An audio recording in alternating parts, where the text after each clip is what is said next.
It should be good fun.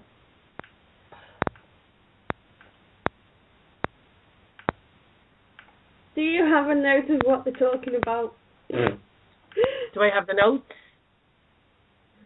I do, actually. Believe it or not, I just have to keep scrolling up on Facebook. I do. No, I have it here in front of me. The guys are going to be going over, basically, they're going to explain who they are and what they do and their investigations. Then they're going to be speaking to us about some of their upcoming events, which will be cool.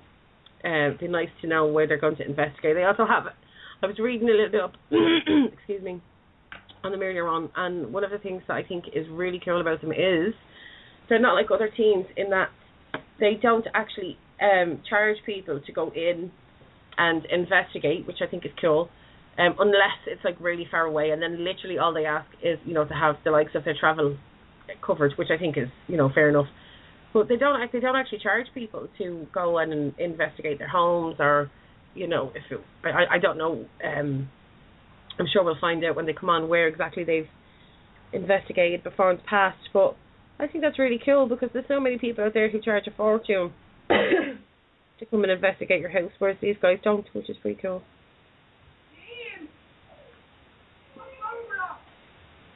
That's my sister. As the sisters are going mad tonight. Are we due a full moon, are we? Oh, I want my tea before. Green tea. They said the sky python must be a ghost because they can't see it. Right, hang on a second now. Excuse me. Hold on. I swear to God, if you do far off.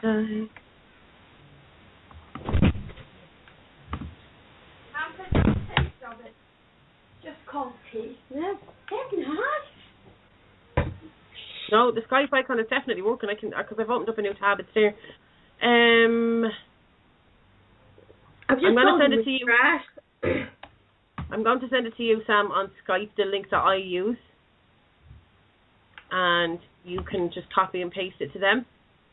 Okay. Because just let them know that the Skype icon isn't on the top of the page. It's kind of down a little bit. Okay, I'm sending it to you now. There you go. That's the one that I use to get in, so it definitely works. I'm like further down the page. Yeah, it's just, let me just double check where the icon is now. Hang on. Okay. So they'll see the PSH Radio and the follow yoke, and then just underneath it will be on air. Call in to speak with the host, and Skype is right beside it. So that should get them in. Hopefully. Do we have anything else to announce? I don't think we do at the minute. I don't think so. We can go on to another song for now if you want. Can you? Okay. Right, let me see. Hello everybody, we are back. And I think we have our guests on, so I'm just going to... Hello? Hello? Hey! How are you? I didn't even know what was on. I do apologise. I like to scare people a little bit. It's the only scaring I do. That was a bit. How are you guys? Not too bad. It's fine, thank you. How are you? I am not too bad. Pretty good. I think Sam as well. Sam's gone again. Massive. Oh, shut up.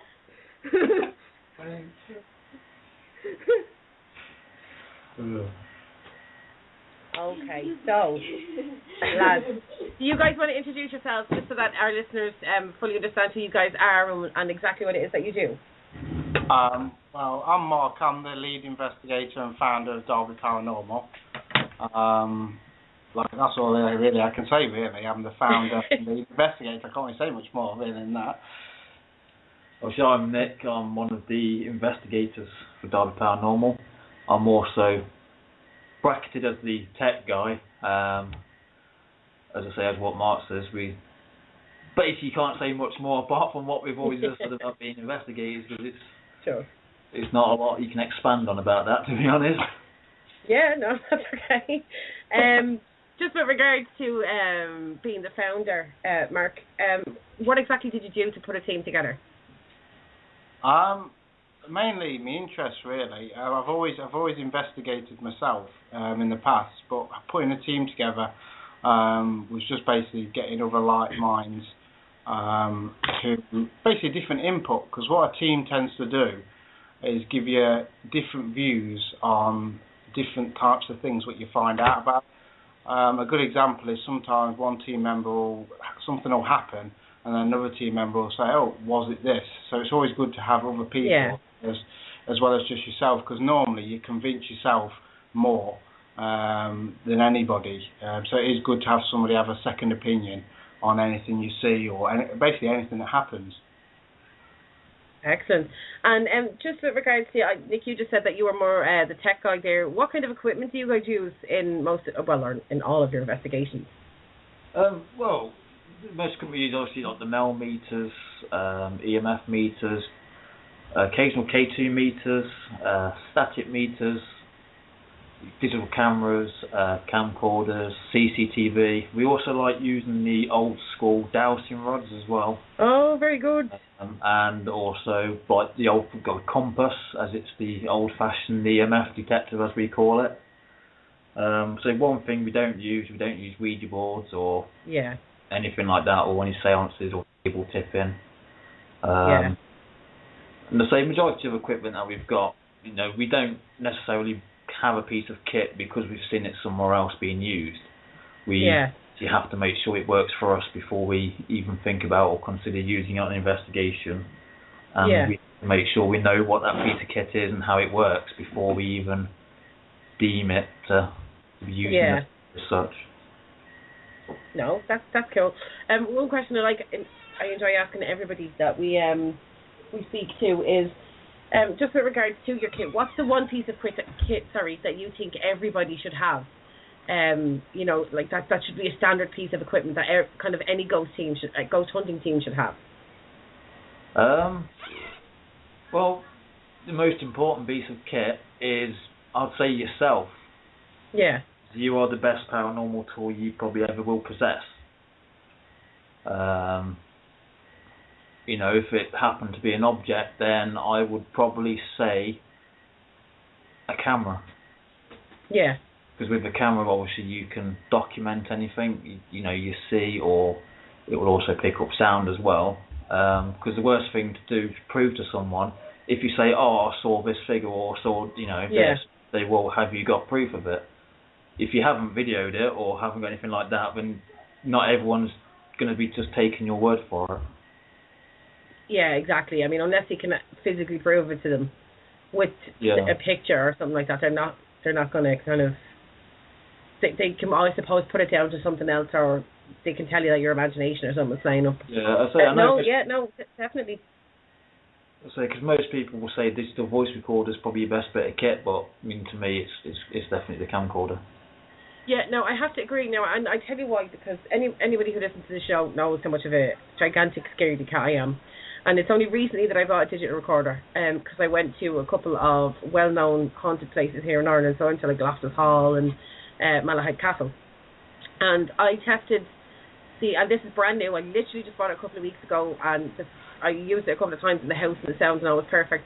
But what I found was when I went on the tours, I brought the digital recorder with me, and the sound, because there was people walking around, the sound was really bad. And when I was listening back to it, my friend was kind of going, "Oh, what's that there?" And I was like, you couldn't say that any of that was anything, because the sound was so bad, like you could barely hear the guy talking. So I think when it comes to digital recorders and stuff like that, the only way they're going to work is if you're in a room by yourself and there's nobody there to kind of contaminate any sound or anything like that. But then, even then, if you don't have a camera to prove that you're the only person in the room, it can be kind of disbelieved. Yeah, exactly, yeah. I say a lot of the time when we do obviously voice recorders or EVP sessions, we always tend to, if there is more than one person in the room, because I know normally we do it in pairs. Yeah. Not obviously A, for safety, and B, because you've also got a second pair of ears as well, and you've also got that one person to back you up in case something does happen. But whilst you say what we do when we're doing EVP, if we hear anyone else in the room with us that make a noise, we then obviously say on the recorder, so and so made a noise, so it's easier for when we go back and listen to it. Like you're not mistaking it for something else. You're not mistaking it for something else. Yeah. You also have to make sure you have control over what you're doing when you're doing EVP, i.e. who's there, make sure you can trust them, because you can't see them in the dark. So exactly. you want to make sure that they're standing still before you even start trying doing anything. As I say, a lot of times, if it is like a group of people or some people that you don't know, then it can cause a bit of havoc on your EVP, and get lots of contamination and such. It's a bit of a nightmare. Yeah. And for you guys, what's like the one biggest kind of, I suppose, impressive piece of evidence that you guys have caught over time that you're very proud to have caught or to have captured on, whether it be an EVP or a picture or? I'd probably say I normally break it down into video and audio. Okay. I'd probably say the best video evidence we've got is probably the recent one with the orb, which we actually, if people go on our Facebook, there's a video on there which shows a past event we've done, and there's an orb that goes across the camera. When I say it's an orb as well, it's not your standard orb. It seems like it's falling over the lens, but we actually clean the lens at the time, and it still comes back. It's never come back again, and we just can't explain it. The only other one I'd say that's very, very close to being the best is when we did the last event. We had a member of the public sit in a chair, and the chair moved. We caught it on camera moving. It was like rocking, which was something we didn't expect because we didn't even know the chair moved. We'd never, on any investigation at the same location, we'd never had the chair move before. It was kind of sudden and unexpected. All I heard was one of the investigators shout at me and say, the member of the public saying the chair's moving. So I said, quick, record it. And we've actually got that on camera. But again, because it's a member of the public sitting in the chair, it's very hard to say, is it not paranormal, because they could have been moving. But to me, the feet are off the floor, and everything seems straightforward to make it think it is actually moving by itself. But it's open to suggestion. Regarding, I'd say, audio evidence, the best of EVP that I've ever got would probably be at Hermit's Cave in Dale Abbey, where I basically just sat there and asked out on my own, and you basically just hear somebody giggle. Sounds the best way of describing it. It sounds a bit like a person that's just come out of a mental institute or somebody who's a demented. It's kind of like a creepy laugh. But there was nobody else there, and I've never been able to find out a logical reason for it, because there was nobody else about it that day. So, but all the evidence we get, we tend to look at it and say it is kind of the best, because if we can't explain it, we deem it as the best. There's nothing that stands out as to say, 100%. I mean, I'd like to see a figure. That's what we would like to see, but at the moment we haven't really caught anything close to that. But we've seen figures with our own eyes, but as most people say, it's like seeing it with your own eyes, where people can just say, well, you saw it, but that's it. It's just your experience, not anybody else's. So it's better to get it on film. That's why we tend to say that digital cameras are probably your best tool, not because that you use them a lot and you see everybody using them in the dark with the infrared and that. It's just because it's the most common thing to use to show somebody your experience. Because if you go in with any other piece of equipment, an EMF meter, a K2 meter, SP7 spirit box, Ovulus, any of them, but if you haven't got a camera to document what you're actually doing, then nobody's going to believe that them words came out of that device. Only you're going to know at that time that came out of the device. I mean, personally for me, I'd say my my equipment that I would say is the best equipment to use, and what I would always have, would be the dowsing rods. But that's my own personal opinion because I'm very experienced in using them. And I feel if you've ever used dowsing rods, you'll find that you'll never kind of go back. You'll want to keep using them because the energy that tends to go through them is an experience in itself. Because people, when people are watching you moving the dowsing rods, it's kind of, they look at it as if, say, oh, you're moving them. But when you're actually holding them rods, sometimes you can feel the energy actually going through you and pulling to one side. So it is an experience. Yeah, I mean, I've seen people use them before, and I have to be honest, when you watch somebody use dowsing rods, I mean, them rods are so thin. To me, personally, it looks like it would be so hard to move them anyway. Yeah. Do you know what I mean? Like, to move them yourself, because obviously you have to hold them in this, like, you're holding them out straight in front of you. So, first of all, you know, you'd see somebody's fingers moving if they were trying to twist it around. So I think when it does come to something like dowsing rods, I do think that would be, in my personal opinion, and I know it doesn't count for much, but I think that would be quite hard to fake. Obviously, you're experienced. I don't know if that's true or not, but in my opinion, it looks like it would be very hard to fake trying to move dowsing rods in your hands.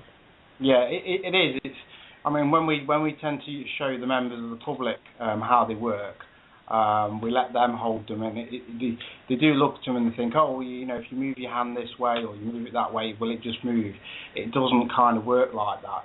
It's yeah. And when you first put them out in front of you, I always say give them about a minute to stabilise, to sort of get you sort of your own balance, to make sure they're nice and stable and they're not going to swing. And then, but when you start asking questions and they're literally swinging with a full circle and they constantly swing, it's like you know, to make a full swing, it's a bit like doing the hula hoop. To make it swing round constantly like that, you'd have to have your hands moving in a circular motion. Yeah. And your hands aren't doing that. So how is it, you know, keeping that constant swing? Exactly, because it would be so noticeable if somebody was moving them. Again, I know you guys said that kind of one of the best pieces of equipment to have in your tool bag is obviously your camera or a camcorder. Do you guys ever use trigger objects? Now, Sam, I'm going to bring it up because I have to ask everybody this. Have you ever heard of the REM Pod teddy bear? Now, this thing creeps the life out of me, but have you ever seen the REM Pod teddy bears? We've seen them, and we've used one very, very similar. It isn't the same one that is seen on like television. Sure. There's one called the Boo Buddy, which works. I've seen that one. Yeah. Yeah, it works exactly the same really as the REM, the teddy bear. The only difference is you've got a REM on it, you've got an EMF temperature fluctuation on it, and you've also got it actually asks questions for you as well. And when we went to Paracon, we actually had Jason Love's Haunted Bears. We took them into a room separately and did a separate investigation while I was there, and we used the Boo Buddy and left it in the room with a voice recorder. And we think we may have got a few growls, a few responses on the EVPs, but because there was that much contamination, obviously from the convention that was going on, we're not 100% sure. But certainly the Boo Buddy is a good tool because of it asking the questions. I do like the idea of leaving it in a room and it sits there and asks questions for you. But I'll be honest, the actual REM teddy bear is not very hard to make yourself. You just need a REM circuit, shove it inside, and you've got one yourself. And you could probably, if I was to hazard to guess, you could probably make one for, depending on what you get the teddy bear for, probably about £15. They're very, very simple to make. Because they're like to buy from the States. I know it's about £80 without shipping, so they are quite expensive. Yeah. I think they're creepy. Yeah. I've said this to Sam so many times, and we've had so many people on the show who've said to me, you should just get one. I'm like, there's no way, because if that thing was in my room and it started lighting up, either I would go through the window or that teddy bear is going through the window. Yeah, I mean, to a certain extent, I'm a bit dubious on using them because they're a bit, to me, they're a bit like a Ouija board. I think if you're using them on an investigation, and say especially if you've got a child spirit and that child spirit gets attached to that teddy bear, you could effectively be taking that attachment home.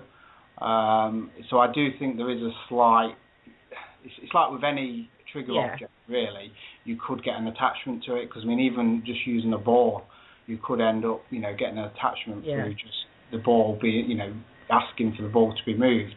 So there is that slight element of risk behind them, but there is an element of risk in doing what we do in general. So it's I just think they're probably a little bit, the price weighs out what they do, I think.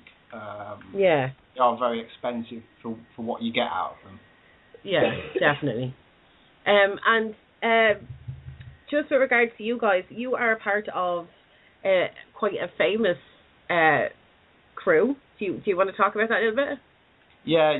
Basically, not a lot of people actually know this, and a lot of people will probably say a discount what I'm going to say. But when we first formed, the Ghost Adventures crew, like the official members list, mainly had only US members on there. Every single one of them was from America. We applied, and we was actually the first ones from England and Wales to be actually approved by them. We're not now. We're actually kind of like there's probably about hundreds on there now. But we were the first ones to be actually approved by them. So it was kind of it was a kind of an award for us as such, because it isn't. We haven't heard of other groups that have applied and have been denied. So they don't just choose anybody. And I have to say that their list is. You would think that they would have a super big list, but they don't. Because I have seen their list recently, and it's still, for the amount of para teams that there are out there, it's still relatively small. Yeah. So that's like a really big accolade for you guys.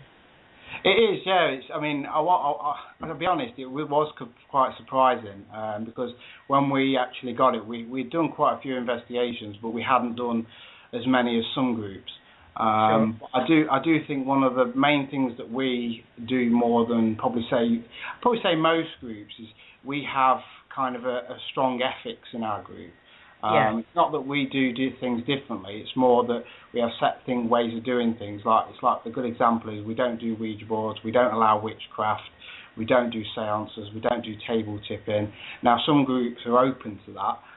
But that if somebody brought us a Ouija board on an investigation, we would just strictly turn them down, because that is just an ethic in our group that we just don't do it. We stick to basically what our rules are. We don't change them for anybody, regardless of who it is. And I do feel that that's one of the kind of key elements where our group is different to most of us, because we have a way of doing things and we won't change it. And there's normally reasons for it as well. It's because we don't like to mess with things we don't understand. The same happens for like equipment. It's like if we buy an EMF meter, we don't just use it straight out in the field. We will actually find out how it works. You have to test it and really kind of put it through its paces. It's knowing exactly how your equipment works before you test it in the field, because I do feel there's a lot of people that see things on TV, they buy it, and they don't actually realise how they actually work. Not because they don't want to, it's just because they see somebody else using it on TV and they just think, oh yeah, that's how you do it, and they go from there. But I do feel there needs to be a little bit more information regarding the use of device, especially a device like the SB7 Spirit Box. A lot of people tend to use that just as it is out of the box. Now, we don't use it that way. We actually use a Faraday cage around ours, so that we block all radio coming through. So we know if we get a name or something come through it, we know it's not radio. It's not radio, which is a good way of kind of saying to any skeptic, look, we had a Faraday cage on it, we still got a name, or we had some response for it. Yeah, there was still voices coming through. Some people, though, will say, are you blocking the spirits by having a Faraday cage around it? Which, again, open to possibility, they could be right, but we just think in terms of evidence it's much better to have it on. But some people have different methods of doing things with the way we do it.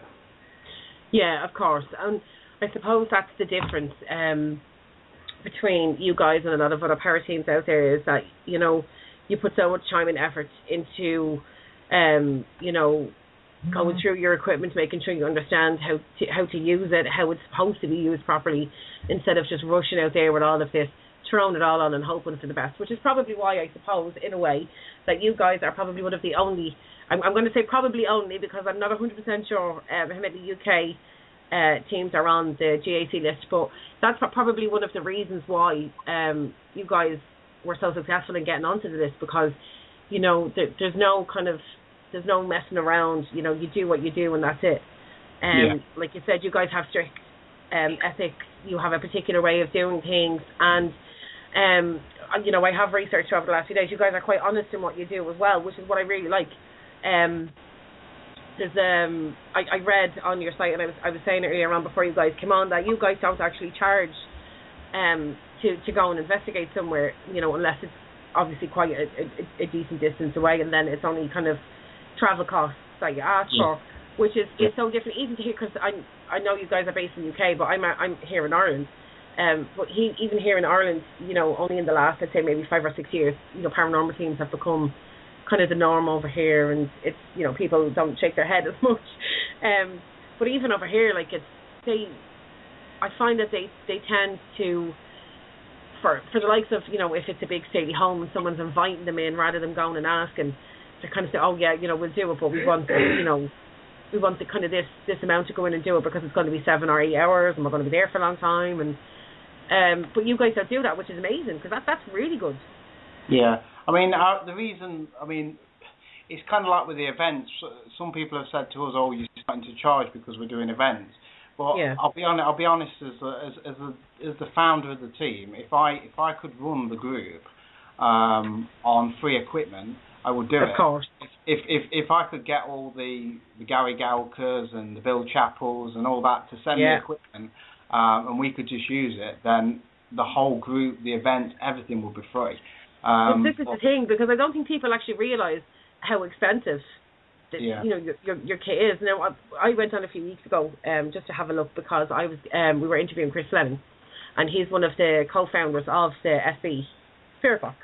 Yeah. And I was kind of saying, right, I'm going to have a look, and I mean, they go for crazy money. Like even the likes of EMF meters, like even on the likes of eBay, like they're so expensive.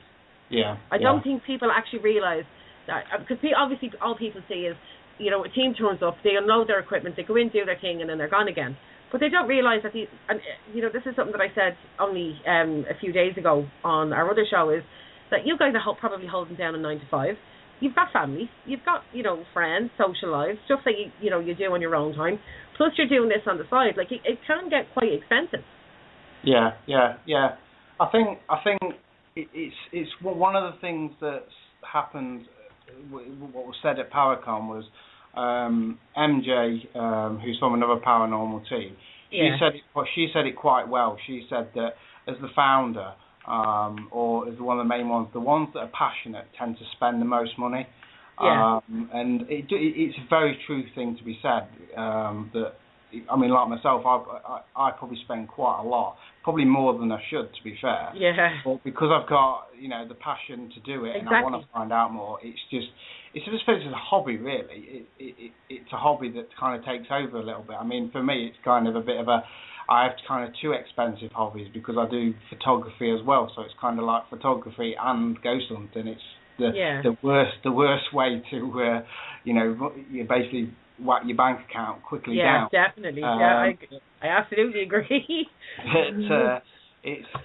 It is all about the passion. I mean, we do the free investigations because we feel, why should we charge something to somebody when we don't really know about what we're going into?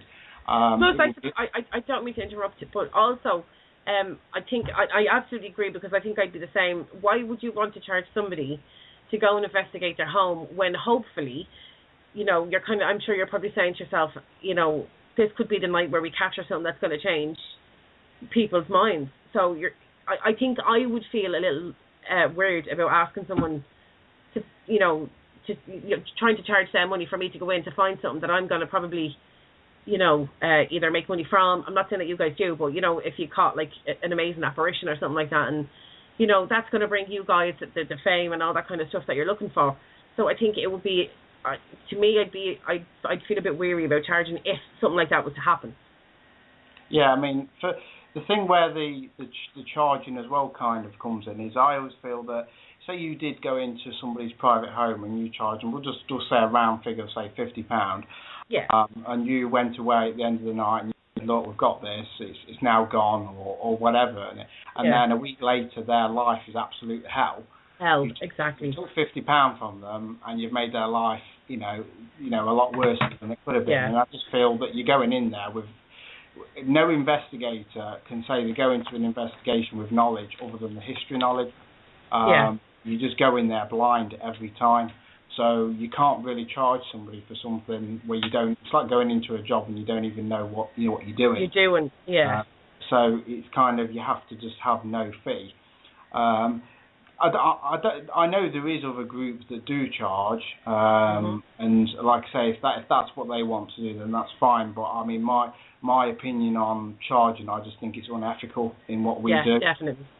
Because I do feel it's the same with mediumship. I do feel that's slightly the same, because I do feel that the person is charging for a gift that they've probably got that nobody else has got.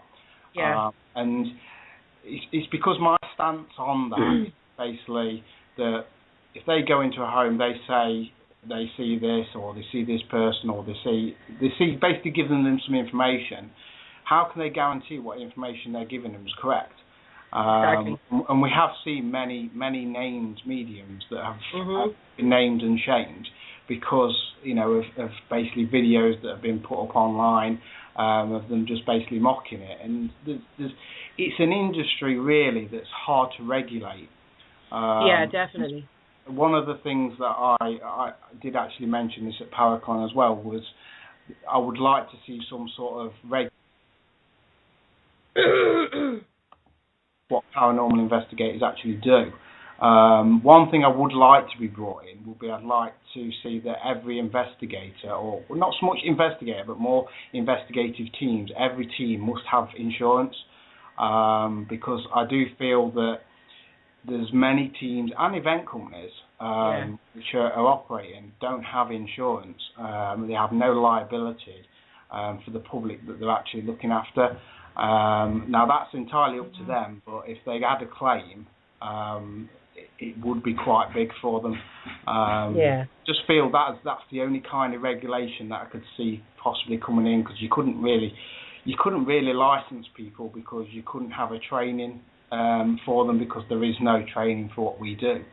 So it's kind of a hard one to regulate, but I do feel there needs to be some... Do you think, though, that just with regards to the likes of equipment, that there should be something or somebody who can, I don't know, maybe if you're going to have kind of like regulations for teams, that there should be some kind of, I don't know, I don't want to say tutorial, but depending on the pieces of equipment that they have, that somebody can show them how to use what they do have properly, so that they're not kind of fumbling around in someone's home, or you know, that kind of way, like just with regards to the kind of the trickier pieces.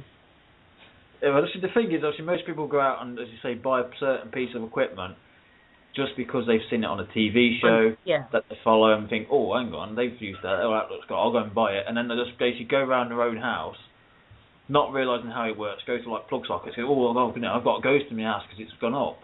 But as I was saying, obviously, I know most people have got videos on YouTube regarding like how to use this and what it's for. But as I say, me personally, to buy a piece of equipment, you have to obviously make sure it works for you, regardless of whether it works for somebody else or not, or someone says, oh, I've used this piece of equipment because it's really good. It doesn't mean you have to go out and buy it yourself, because it may not work for you. Exactly, and it's kind of like going back to what you guys said earlier on, that Mark, you were saying that you prefer the dowsing rods. Just because that's something that you prefer doesn't mean that, like, if I was to go out and buy them, that I would get kind of the same response, or because obviously I don't know how to use them. I've never owned a pair, so that probably wouldn't be my best piece of equipment. So it would differ person to person, really. Yeah. I think you've just got to, when you buy any form of equipment, you've got to decide to buy it and then just say, right, I'm going to look into how to use it more. And the internet is the best place for doing that. I mean, we've got a few videos which are on our YouTube that guide people on how to do the SP7 without radio interference, and we also show the different types of EMF meters, how different sort of like radios, mobile phones, EM pumps, how they actually affect each different device. And little things like that can help, because a lot of people, a classic one that we always tend to see is with the EMF meters, people have their mobile phones in the pockets. Now, if that's right next to your K2 meter, you can guarantee every 5 minutes it'll flash. And that's not because you've a ghost standing by you or a spirit. All it is basically Facebook calling home. That's all it is. Or something else. That's all it is. So basically, that's how it works. Yeah. So I know you guys believe a lot in para-unity. So what are your thoughts on that? Obviously, para-unity. Do you believe that all teams should work together as one and stuff like that? I think they should. Whether they will is another thing. I do feel that there needs to be. It's more openness, because I think sometimes when teams come together, they're scared to give information, because there is a lot that tend to just get the information and run off with it and do their own thing and not respect it. I think if there was more openness where everybody kind of shared the information and didn't run off with it in a sense like, oh, that's mine kind of thing, I think that would help. But again, it's I don't think it will ever fully happen. I think there'll be more of it. I mean, I do feel ever since Paracon that there's been more of it. I have noticed it myself. There seems to be more teams working together, and it can only improve. But I think it's kind of a bit like bullies, really. You'll never eradicate them fully. You'll get less, but you'll never get rid of them fully. That's the thing. I think a lot of these sort of associations that are being set up help a lot of it.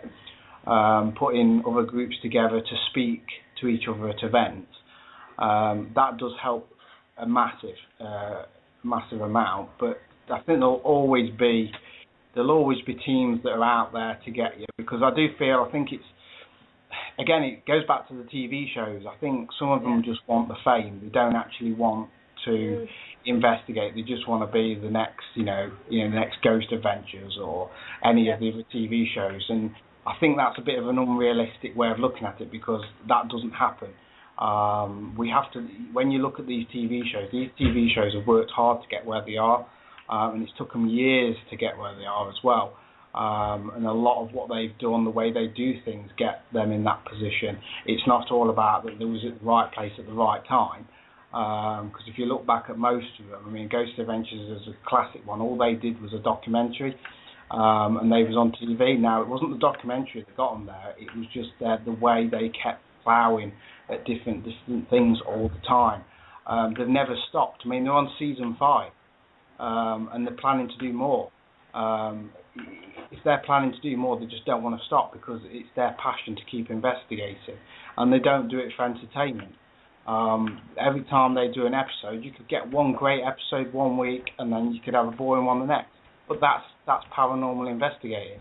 Sometimes you can go to a location, get absolutely everything happening, and in other weeks you could be really bored and just sitting watching cameras and nothing happens. But that's the truth of it. Some of the other shows don't. They cut out all that, and they just show the best bits, and it doesn't work like that. And I think that's kind of the problem. People see the TV shows, and they want to be like that, and that's why they kind of don't listen to other teams a lot, and they just want to keep ploughing for the fame themselves and forget about anybody else. Do you know what really gets to me about the whole thing? It's not even so much teams kind of going head to head, and what really annoys me, I suppose, in the whole kind of horror universe is the fakers. The people who purposely go out there and make something and they fake it, and you can clearly tell that it's fake, and they put it out there, and I think for, skeptics, that's an absolute feast for them, because it's like, oh, of course this isn't real. Look at this, this has been proved to be fake, and if they're faking it, sure, then everybody's doing it. Yeah. I mean, that for me is the worst thing. Yeah, I mean, we see it all the time. I mean, a classic one where we see constant fakery going on every single day is Facebook. You must find thousands of people photos of orbs. Or what do you see in this picture?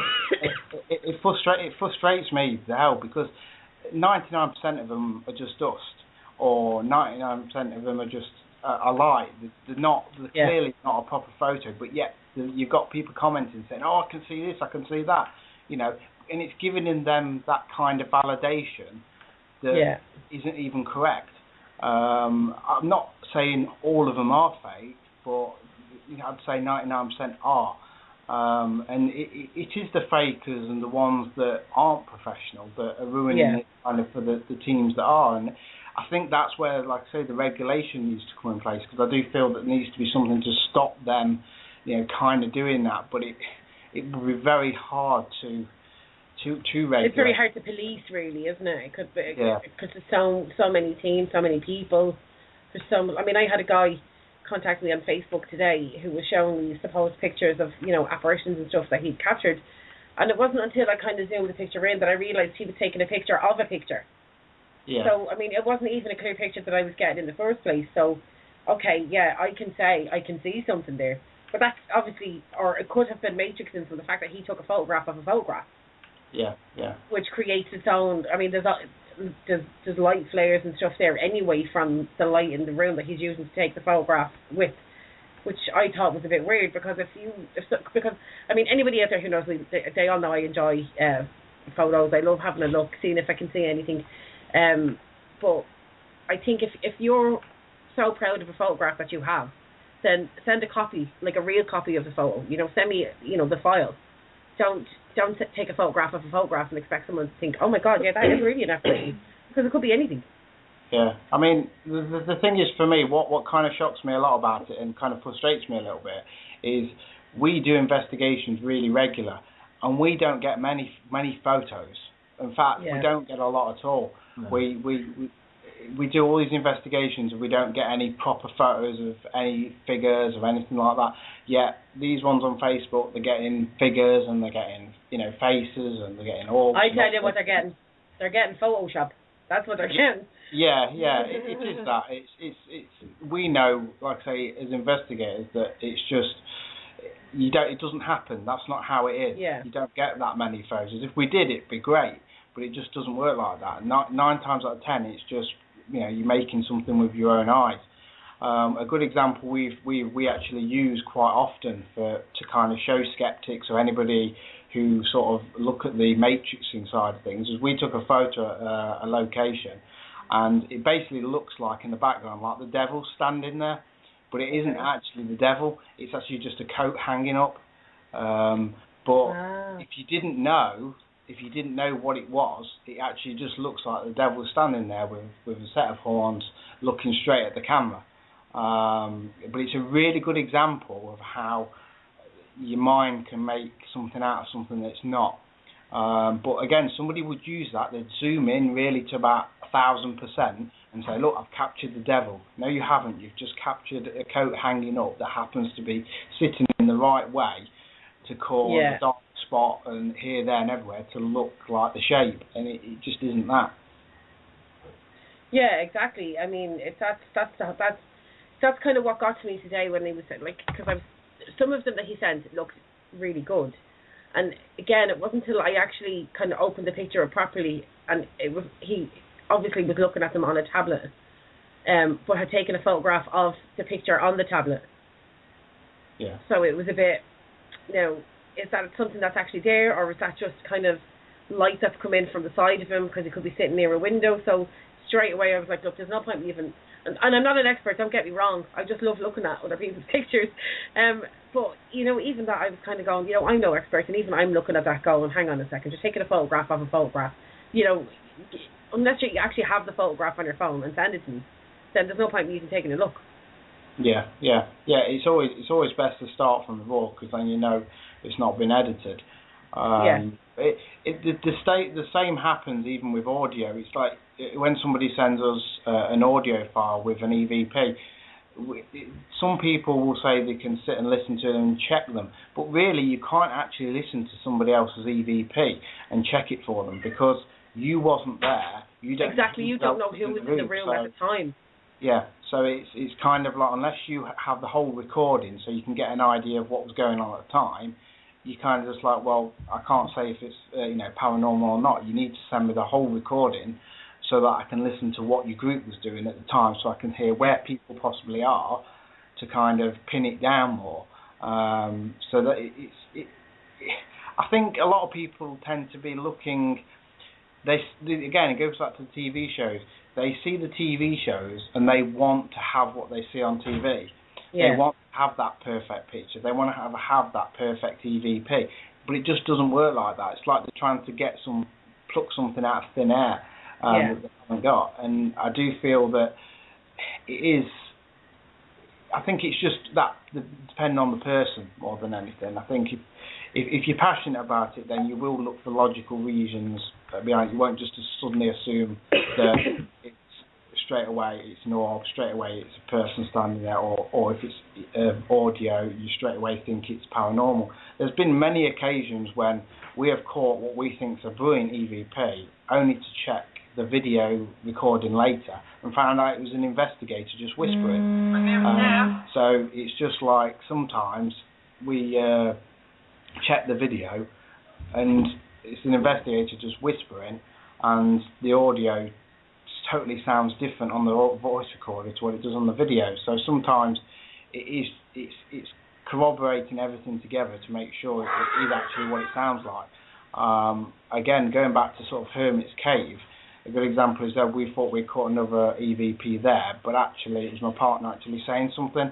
But on the EVP, it sounds clear as day, as if somebody's saying "get out." But when you hear it on the video, it's totally different. But because the voice recorder is in a different position and maybe angled a different way, and because it's slightly lower, it's picked it up slightly different. That's why voice recorders can be good to some extent and not good.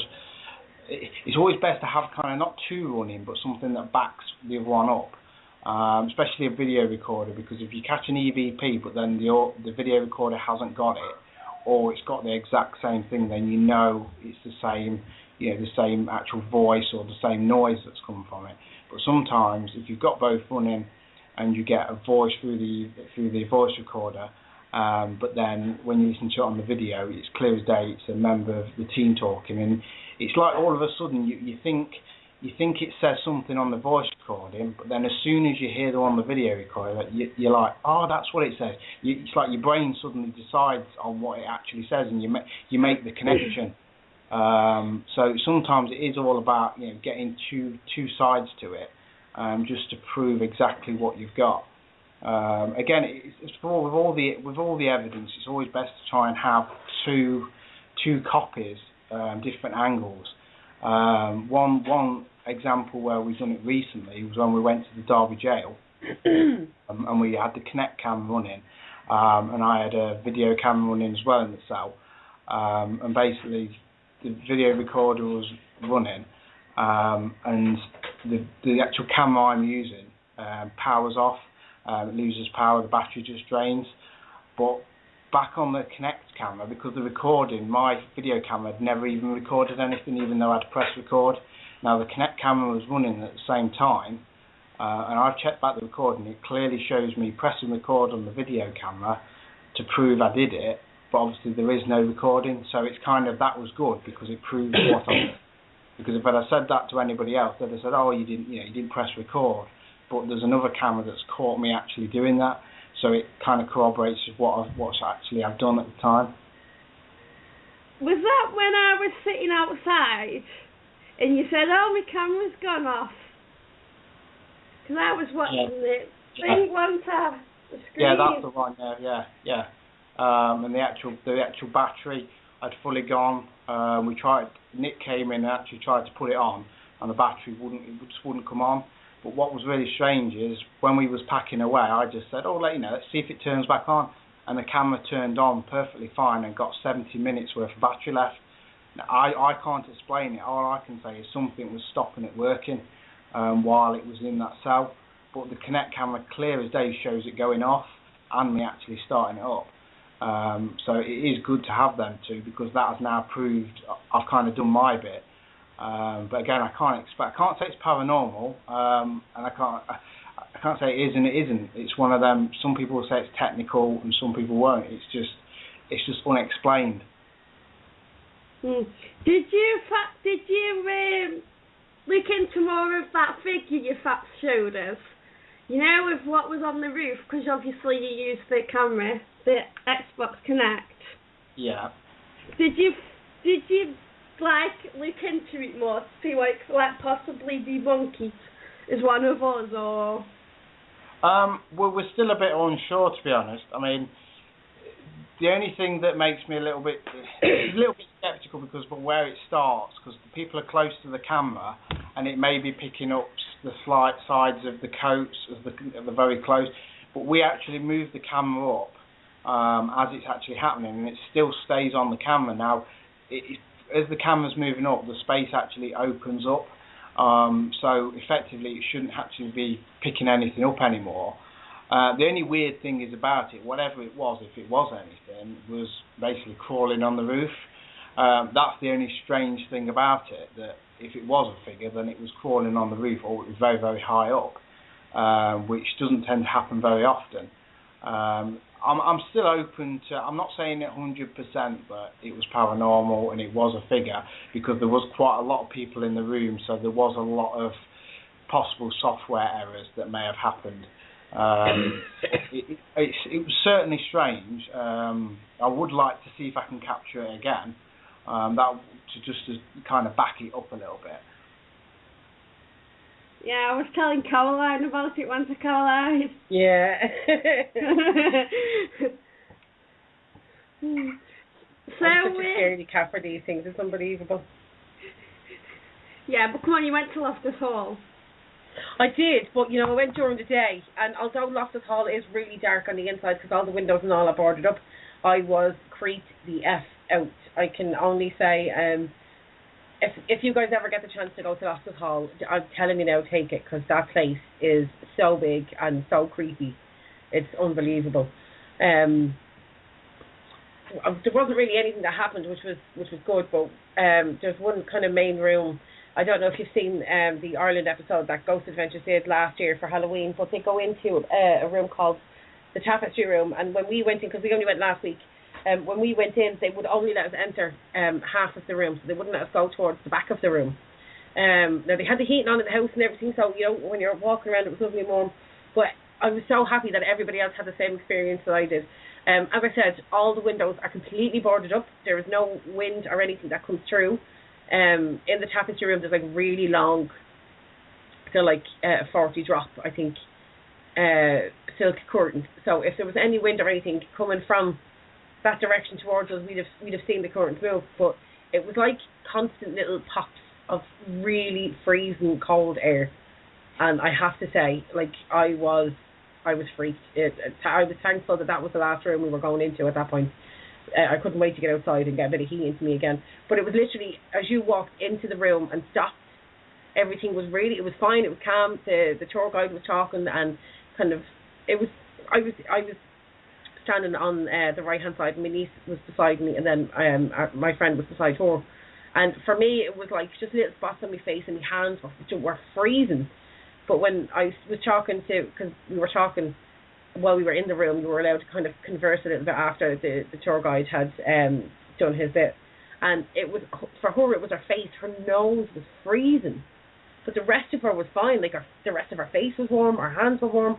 My hands were frozen. But for her, it was her nose, which I thought was a bit weird. But it just goes to show how that when energy kind of does pass you by, and I absolutely believe it was, that how it can affect people quite differently. But I tell you what, that frightened the bejesus. I was gone over there.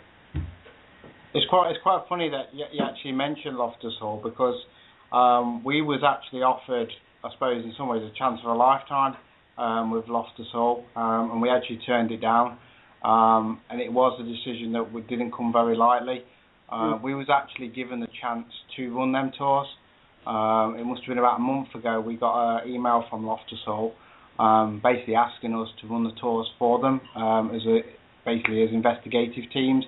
There was supposed to be at us and a few other teams that was doing it, but because of the cost involved to take the team over there and everything else, it was disheartening. But we had to say no, because it was just within the time frame. There was no way the team could get the funds together to do it, because there was a lot of things to it that we didn't kind of like, because obviously we wasn't getting paid for it. So to a certain extent, doing something for them, for their tours, yes, we don't like to get paid for investigations, but they're making money. You're going from you're going from the UK over here to Ireland. That's a bit much. That's quite a big ask. It is. It's going from one place to another. It's all the fees of obviously getting over there. Then it's the hotel. Again, we're not getting paid for this, so. Exactly, and I have to say, I love Ireland and all the rest of it, but it's not cheap over here, so a hotel would be expensive. And when you have multiple people that you have to look after, then it gets really expensive. Yeah, this is the thing. We would have loved if our message to them was basically, if you could, put us up, basically, you could, sort the hotel. And that sort of thing, and get us over there, then we would come and do it. We wasn't bothered about not getting paid. It was just we was thinking we need a hotel, we need we need the accommodation. So it was a decision that didn't come very lightly, and I have to admit, we was quite shocked when we got asked. The only reason we got asked was because a while ago, when we first heard about it, we just contacted them to do an investigation. Now, it's only till recently they've actually started allowing teams back in. And they've only recently opened it back up. So whether that's the reason they was looking for somebody who had already inquired, I'm not sure. But it was a shame, because it was one of them things that I wish we had done, because it was something I really would like to go and investigate it. But it just wasn't for the team. The funds just wasn't there. And basically there was too much surrounding it that wouldn't be viable for the team.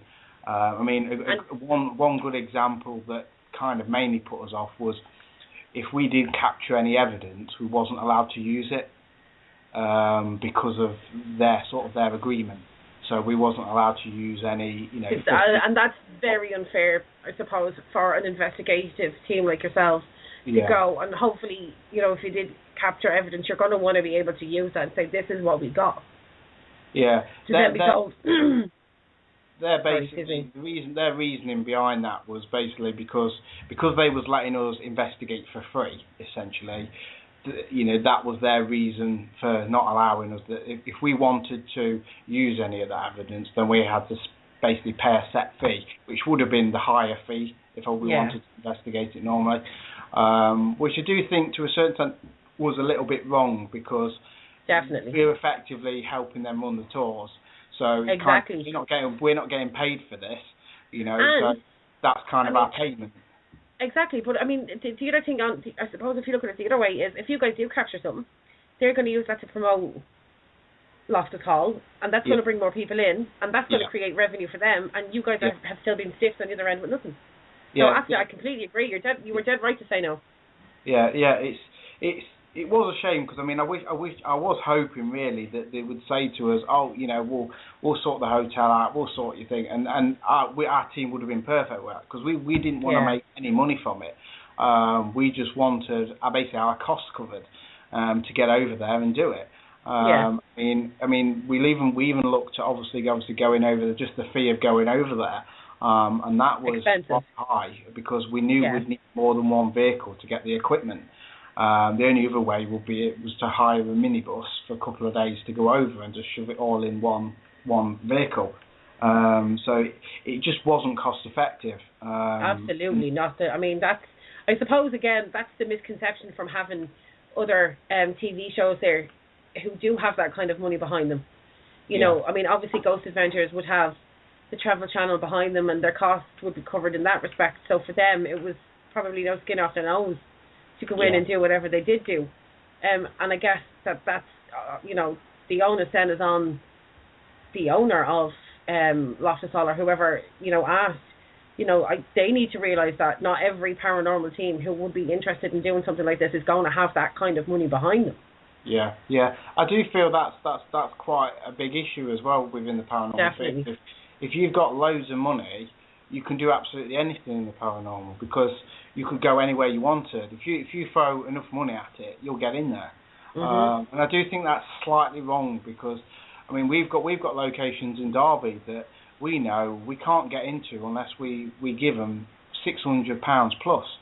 £600 plus to investigate. It's a ridiculous amount. That's crazy. It's what are you actually paying for when you pay for it? You're probably paying for one person to stay with you that isn't even needed because we've got insurance that covers us for any liability when we go into the property anyway.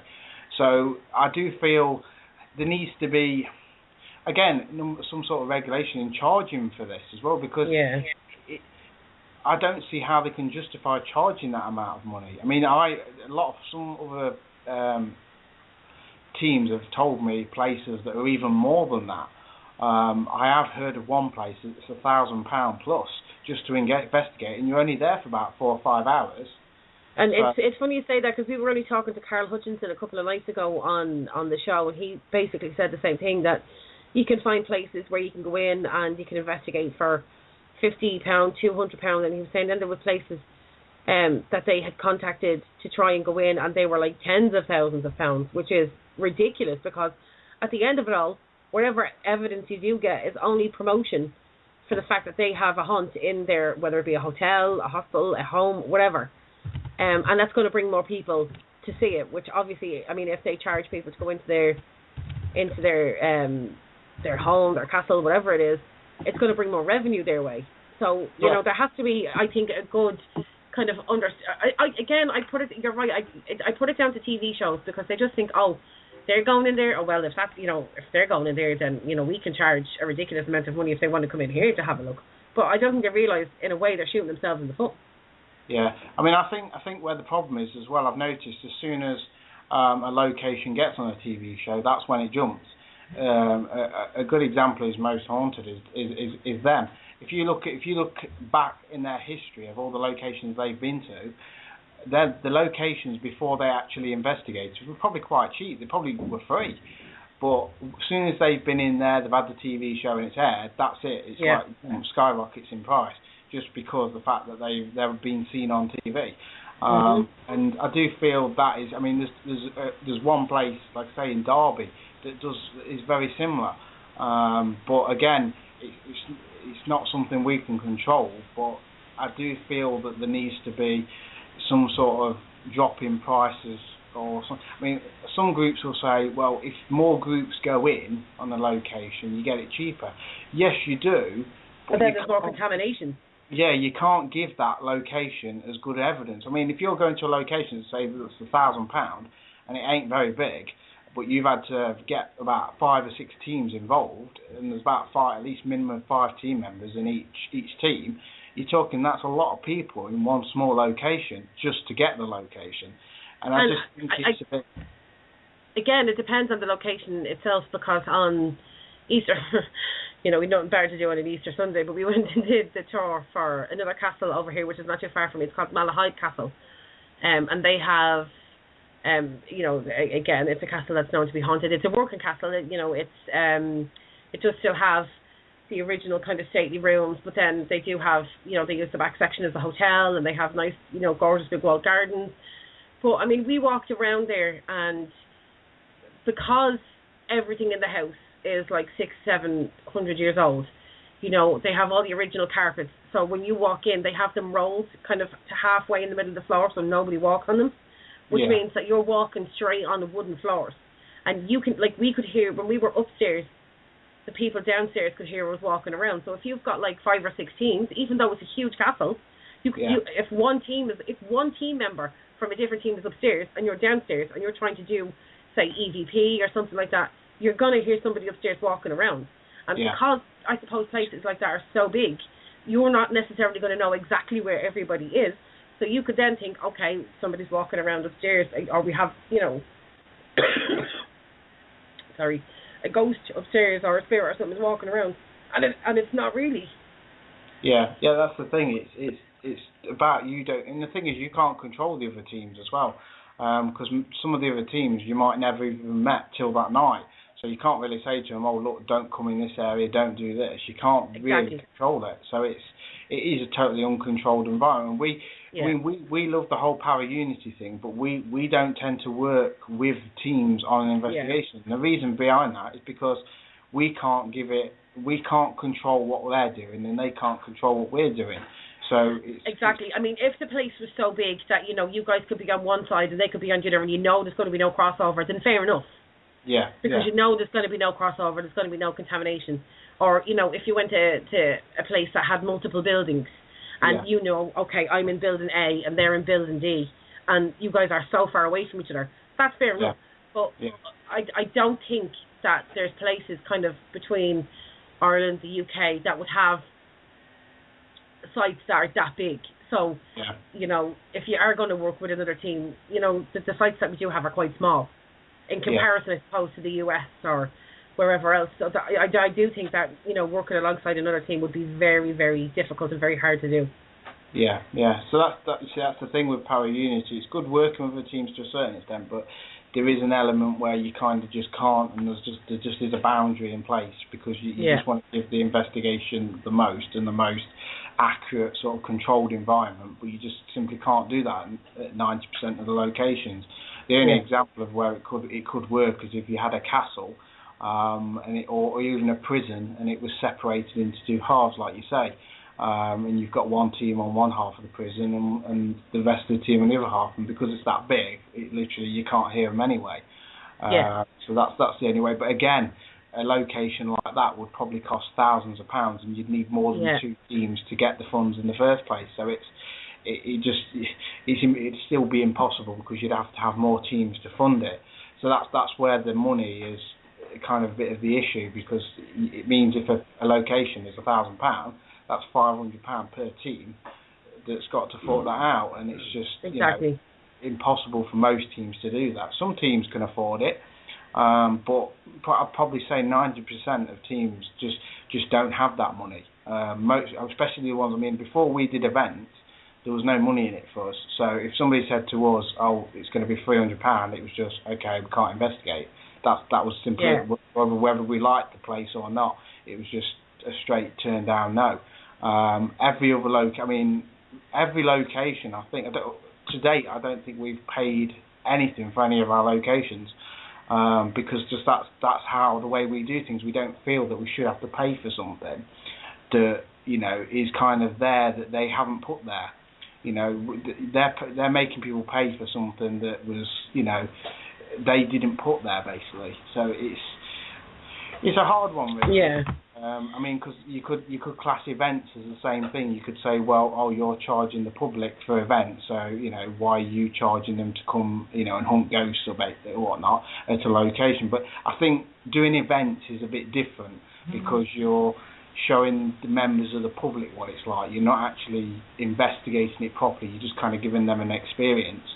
But I think as a proper investigator, I think we should be given probably more, not discounts, but kind of, we shouldn't have to pay ridiculous amounts of fees to go in a building, especially if we've got insurance, because that covers us against everything. Because one of the most common things that most of the clients ask when we contact them is they'll say, the fee costs £500, say, and that's because to cover damages and staff costs.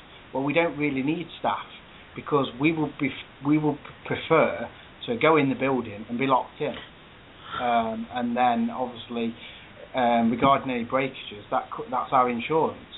So there is no reason why they can't just leave us there, because the place is locked, so we can't get out, nobody can get in. So there's no reason behind it, but again, it's entirely up to them. Yeah, no, definitely, and it is unfortunate, again, like you said, that it's just because these places happen to fall on somebody's land that person can then charge an absolute ridiculous amount of money to have people to come onto that land and walk around and see if there is anything there. And it is, I think, literally some of the times it is just because they can.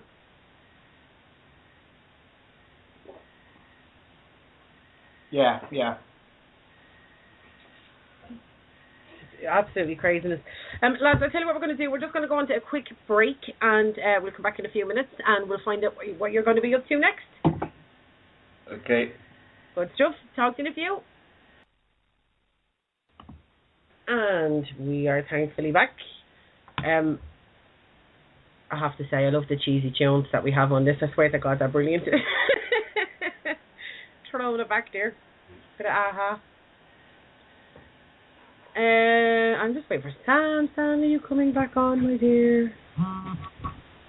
Okay, no, she's just doing something. Okay, so lads, do you want to tell us what you guys, what kind of upcoming events you're going to be doing, or? Well, we've got an event coming up next weekend on Saturday at a building in Derby, which sadly may be our last ever time or ever chance to actually get in there. Due to it changing ownership. It's quite sad because we've been there a few times already, and it's probably a place where we've probably caught our best evidence so far. But it's just a shame we can't investigate it more because it's such a massive building, and it's hard to investigate a 5 or 6 story building over a course of 3 or 4 times because as it's all new. And we were the first team in there, we had no knowledge of what areas to cover and what not to cover or what's active and what's not. So it's basically starting from the ground upwards. But I say, we've obviously the event on Saturday at this building, it's £15 a person we charge. It's only a small fee, but that's basically to cover, not so much so we make a massive fortune out of it, because we don't. We do it mainly to cover our insurance costs and also like refreshments and that on the night to make sure everyone's fed and watered as such. Sure.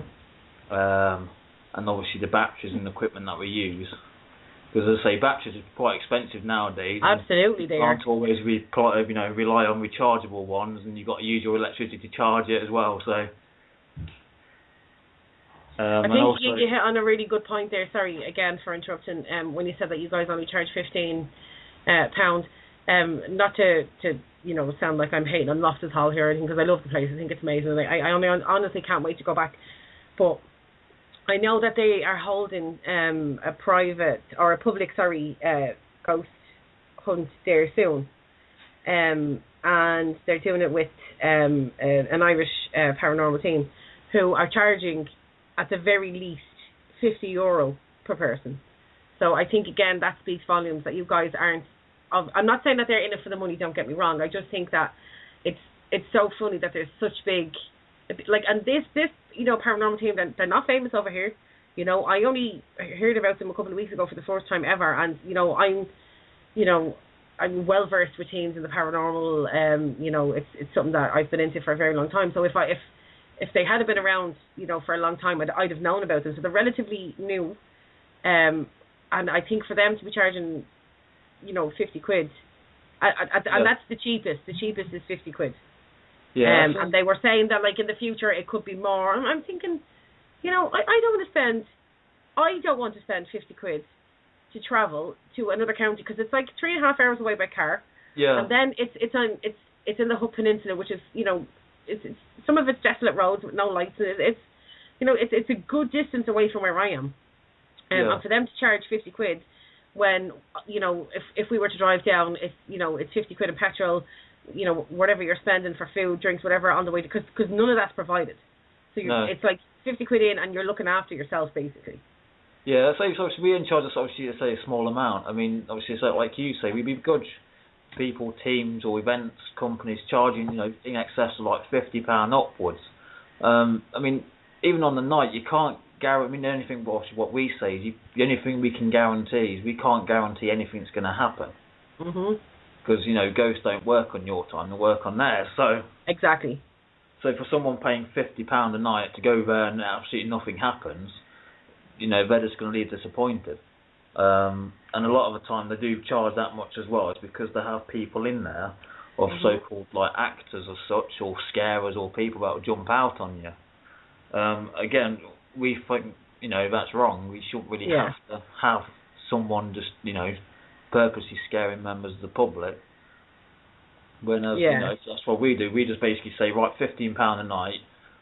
For that, you are the investigators. You'll be the one that will be investigating the building. We are just there solely if you want to ask us questions, or basically just to manage the night. But we're not the ones investigating. It's them. So it's giving them an insight as to what it's actually like to be an investigator. Because, like I said, I've always said before, some people will watch a couple of TV shows and then think, oh, that could be us. So, go out, we'll buy a K2 meter, buy an L meter, buy a camcorder. And then they go out and say, yeah, we're now paranormal investigators. But, I've watched episodes of Scrubs. Doesn't mean I'm going to go out and operate on somebody because I've watched, program for hospital and stuff like that. Exactly. I love The Simpsons, but it doesn't mean I want to work at a power station. Yeah. It's like what Mark said. Something has to be regulated, because anyone can buy ghost hunting equipment offline. But because you have it, it doesn't make you a paranormal investigator. There has to be some form of... Because, you're not going to let any Tom, Dick or Harry into your house. That's, I've watched, ghost events, or I've watched another program to do with ghosts. I know what I'm doing. Exactly, exactly. You're just basically going off because of what you've watched. And a lot of people don't realise how much hard work goes into investigating. It's not so much just doing it on the night. It's the build up towards it. Where we personally, we go out, we see the clients first of all, we talk to them, we interview them, we talk to locals or people who have experienced things there, and then we go back and then we then decide whether or not to go forward with an investigation. Not because we don't think it's worth it, but you can imagine some places, maybe like companies and stuff like that, if they're not doing so well, and if they think, well, hang on a minute, we might be able to make some money here by saying this place is haunted, and then start charging people for doing it. Now, we think it's wrong by people charging people to investigate. That's what I really liked about when we went to do the tour in Malahide Castle, because the guide that we had, the first thing he said was, look, this is not a ghost tour. He said, the castle is said to be haunted by 5 different spirits. He said, but this tour, he said, is to bring, he says, what I want to do is bring the history of this house and this castle alive for you. So you know what the history was, what the people here were like, what they did. And there, when you go into the castle, there's one little piece, kind of when you go down, they have it done up a little bit like a museum. So there's facts and about the people who lived in the castle, because it was the same family owned it for, I think, 300 or 400 years. And there's one little piece over the corner about their most famous ghost, which is a guy called Puck. So, and really, if you want to know any more about him, you kind of walk over there and a light comes on and a guy comes on and he tells you the story of Puck. And you can do that before the tour starts, you can do it after the tour starts. But the guides themselves don't go into any of that. Now, he did say, we have had a few experiences, but he did all that before the tour started. So as soon as the tour starts, all you're getting literally is the history of the building. He doesn't go into, who Puck was, what part of the family he was from. Yeah. So if that's kind of what, I think that's the misconception a lot of people have as well about going on guided tours of castles or even the likes of Loftus Hall, stuff like that. Like they think I'm going to go in here, I'm going to find out all about ghosts. This is going to be like a little mini investigation for me. It's not like that at all. Which, to be honest, I was quite glad about because I am a scaredy cat. So. Yeah, I think what we like to do as well if we do public events is we don't tend to give out so much information to the public as to what places goes on in, and what goes on in certain areas, because we don't want to influence them in any way. Exactly. So then if they then come to us and say, this has happened, or I've heard this, or whatever, but because we haven't told them what happens, and if it's something we've experienced before, then it kind of backs us up, as well as it also, corroborates what they're experiencing as well. Yeah, and also I suppose it puts you guys in a good standing that if you don't explain to people what happens in certain rooms, they're not going in waiting for that to happen. So they're not leaving disappointed then thinking, he said this happens in that room and it didn't happen. So this is crap. Like I'm disappointed, and it kind of puts them off. Whereas if you don't give them any preconceived notions about what goes on, whatever they do experience then is their own experience. Yeah, I say obviously, so as I say, sometimes during the night, you might not get anything or hardly anything happen at all. But I say, the way we do it, we don't, we're not always, especially on public ghost hunts, we're not always 100%, strict down to the line, right, you've got to do this and this. Yeah. you've got to have a bit of enjoyment throughout the night anyway, because, if it comes to like 1:30 in the evening, everyone's like starting to feel a bit drained, so you've got to think, right, you've got to do something to get everyone's energy up, so, you just like crack a joke or whatever, just to build everything up. I mean, we've found before, in previous places where we've obviously, when we've been doing like private investigations, where we've been asking out and we're not getting much, but then when we start talking between us or have a joke between us, then something then happens and like stops us in our tracks, as if to say, hang on a minute, why aren't you talking to me? So it can work in your favour by just having nothing between yourselves rather than, constantly asking out. Definitely. And listen, I've never been an investigator. I've never investigated anywhere or anything, but and again, this is only from watching TV, and it's only how I feel about it, but I think that it's when people kind of relax a little bit and start to talk amongst themselves and have, a bit of a laugh and a joke, that it's that combined energy. This is just what I say. It's that combined energy that then attracts them. So if you're standing there and you're calling out and, there's only you talking and, whether you're provoking or whether you're just asking questions, I think they're not so attracted to that, because you've got one, it's almost like you have tunnel vision. You've got one sole purpose that you're trying to get to. There's just one end point. But I think when everybody's kind of joking and laughing or just talking amongst themselves or, just having a bit of a conversation, it's that energy then that kind of draws them in. Yeah.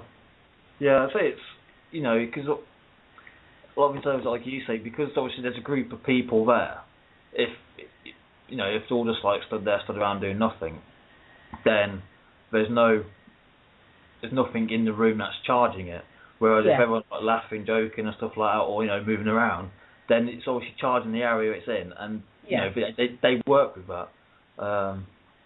But as I say, you can never guarantee you're going to get anything. Anything, exactly. Anything at all. I mean, sometimes you could be there 8-9 hours and get absolutely nothing. But then it's when you go back and review it all, you have to go back through each one of your cameras. I mean, we use like a CCTV setup where we've got about 4 or 5 cameras.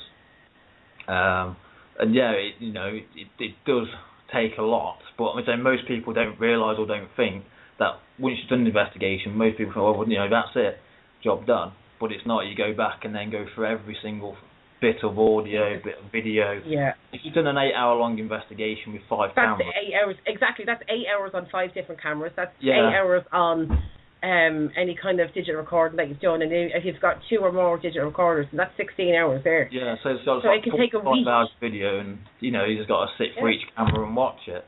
And I say a lot of people just see it on TV and think, that looks fun. But then when it actually comes to doing it, that's when a lot of people get disheartened. If they don't experience something the first time, they think, oh no, it's not real, it's not, don't exist. Exactly. And then that's when they start thinking, well, hang on a minute, they're faking it all or making it all up. Yeah. But it's not always, you're not always going to get someone running past in like a bedsheet pretending to be a Exactly. But it's funny because recently, at the end of season 10 of Ghost Adventures, they went to a house and they got no evidence whatsoever, like nothing. And I remember, and I'm sure Sam will back me up on this, and everybody else who's listening on Twitter, some of the Ghost Adventures fans were absolutely up in arms because nothing happened. But for me, I prefer to see that because it shows, hang on a second, they went in here, they didn't find anything, they didn't fake any evidence because there was no audio, there was no visual, there was nothing. They went in and there was nothing there. So they couldn't, they said it themselves, it's not that this place might not be haunted, it just means that when we went, nothing happened. Yeah, exactly. I mean, we've obviously said that to him before. Like, someone says, "Oh yeah, we've got a pub and it's all really haunted. This happens." When we go there, we get nothing, and they turn around to say, "Well, do you think it's haunted?" Well, we still don't know if it is or it isn't. Just because we didn't get anything doesn't necessarily mean it's not. Exactly. It just means that when we were there, it goes back to the old saying, ghosts don't work on our time; it's their time. Yeah, definitely. And I do think that it depends on each, like, I want to say that each obviously different spirit has its own personality, because I'm sure that the personality transcends with them when they transcend. So I also think it depends on that spirit's personality as well. Like if they were quite a shy person in real life. Chances are, when their spirit has passed on, it's probably just as shy as it was then. So if you automatically bring in a team of new people and they don't recognise any of these people, they will probably stay away from them. Yeah, so what we've noticed when we've been investigating, obviously, a new location, another one of our new locations before. I mean, the first time we went there, I say not much happened, but then gradually, as you went, there more times, every more times you went, more things were happening. So I mean, it's like basically it's like a person. If you start talking to meet a new person, they're not going to straight away spill everything out to you. They've got to get to know you first and see what you're doing and what you're about. Because if you go into a haunted place and if you're a ghost and some guy walks in with like loads of things that got flashing lights on, you might think, well, hang on a minute, is this some sort of witchcraft, or are they going to trap me using this device, or what they're doing? To me, if someone's like from 1900s, all this stuff we've got is going to be completely foreign to them. Yeah. And they're not going to know what it is. Now, until you explain to them what it is and they see you a few times with it and they know you and they start to know you, that's when they obviously start coming out more.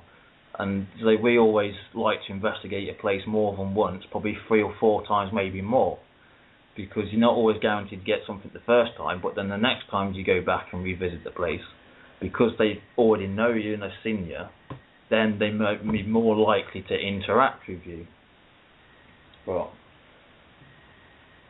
no, I absolutely agree, definitely. I think a lot of these people, they only go to certain places once and think that they're going to get, the gold bunion of ghostly paranormal experiences, and they're going to walk away with hours of, things being thrown at them, or, spirits saying something to them, and these amazing apparitions. And chances are, if they walk away with maybe 1 or 2 EVPs, but they don't realise that that's a great night.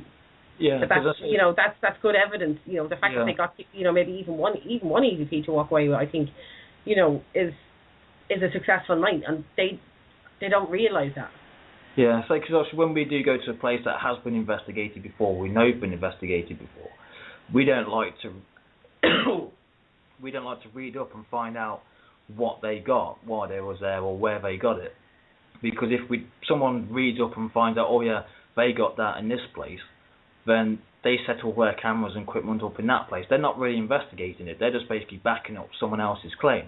Yeah. So what we like to do is they say, right, someone's been there before, but we don't want to know about it, and then we investigate the building ourselves, because we may, concentrate on an area which they didn't, and we may get something which they didn't get. Yeah. Definitely. I know, and obviously we're investigating it. We're not just basically going on what they've caught and basically backing on what they say. We're investigating it for ourselves. Exactly, and you want to find your own evidence. Because everyone does anything differently. I mean, that's why it's being an investigator. When you watch TV programs, some people do base what they do on TV shows. To me, it's wrong, because each investigator has to be personal what he does. He has to do things his own way rather than copying someone else. Yeah, definitely.